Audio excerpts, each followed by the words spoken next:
Започнуваат 16 ден активизам против насилство врз жените. Младите од невладината Хера велат не ни требаат 16 дена символика, туку 365 дена одговорност. Кампањата е критичка реакција на долгогодишните институционални пропусти во превенцијата и заштитата од родово засновано насилство. Периодов сме сведоци на многу фемициди кои доколку се случуваат откако е пријавувано насилството, а институциите затајуваат да ги заштитат жртвите, се всушност системски форми на родово засновано насилство и дискриминација.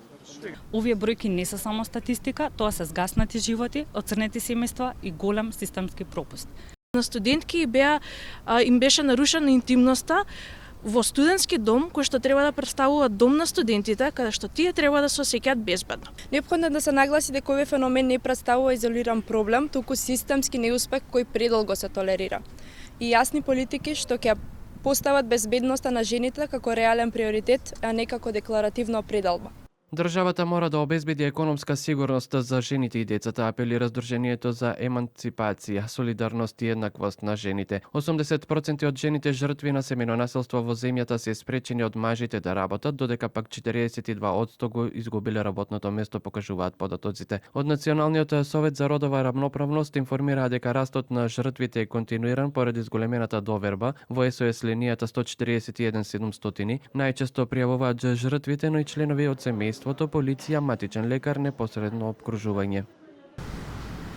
Националната бесплатна СОС линија 141 700, која работи 24/7 и која говори на сите јазици кои што се говорат во нашата земја, е крајно доверлива и бесплатна, без префикс од сите оператори. Жртвите самите најчесто го преживуваат насилството, што зборува за храброст, но и за изолираност.